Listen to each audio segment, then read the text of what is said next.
My inclinations for the sea were by this time worn out, or I might now have gratified them. But, having a trade, and supposing myself a pretty good workman, I offered my service to the printer in the place, old Mr. William Bradford, who had been the first printer in Pennsylvania, but removed from thence upon the quarrel of George Keith. He could give me no employment, having little to do and help enough already. But, says he, my son at Philadelphia has lately lost his principal hand, Aquila Rose, by death. If you go thither, I believe he may employ you. Philadelphia was 100 miles further. I set out, however, in a boat for Amboy, leaving my chest and things to follow me round by sea.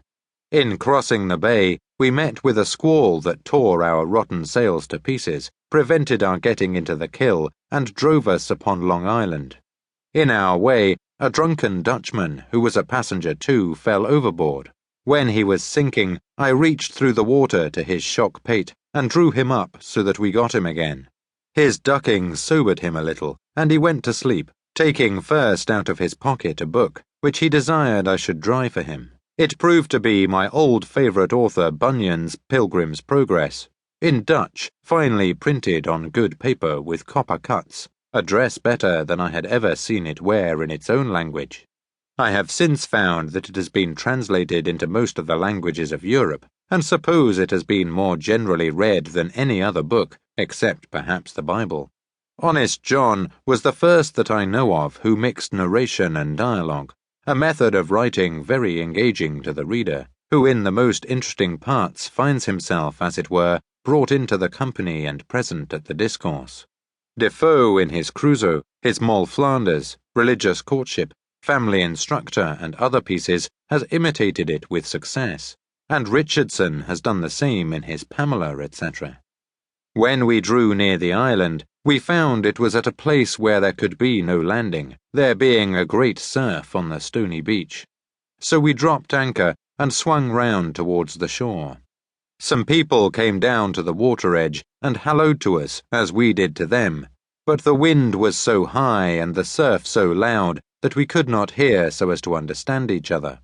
There were canoes on the shore, and we made signs and hallooed that they should fetch us, but they either did not understand us or thought it impracticable, so they went away, and night coming on, we had no remedy but to wait till the wind should abate, and in the meantime the boatman and I concluded to sleep if we could, and so crowded into the scuttle with the Dutchman, who was still wet, and the spray beating over the head of our boat leaked through to us, so that we were soon almost as wet as he.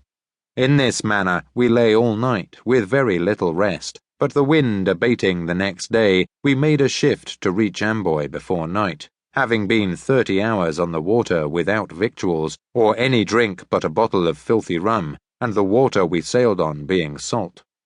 In the evening, I found myself very feverish and went in to bed, but, having read somewhere that cold water drank plentifully was good for a fever, I followed the prescription, sweat plentifully most of the night, my fever left me, and in the morning, crossing the ferry, I proceeded on my journey on foot, having 50 miles to Burlington, where I was told I should find boats that would carry me the rest of the way to Philadelphia. It rained very hard all the day. I was thoroughly soaked, and by noon a good deal tired, so I stopped at a poor inn, where I stayed all night, beginning now to wish that I had never left home. I cut so miserable a figure, too, that I found, by the questions asked me, I was suspected to be some runaway servant, and in danger of being taken up on that suspicion. However, I proceeded the next day, and got in the evening to an inn, within 8 or 10 miles of Burlington, kept by one Dr. Brown. He entered into conversation with me while I took some refreshment, and, finding I had read a little, became very sociable and friendly. Our acquaintance continued as long as he lived. He had been, I imagine, an itinerant doctor, for there was no town in England or country in Europe of which he could not give a very particular account. He had some letters and was ingenious, but much of an unbeliever, and wickedly undertook, some years after, to travesty the Bible in doggerel verse, as Cotton had done Virgil.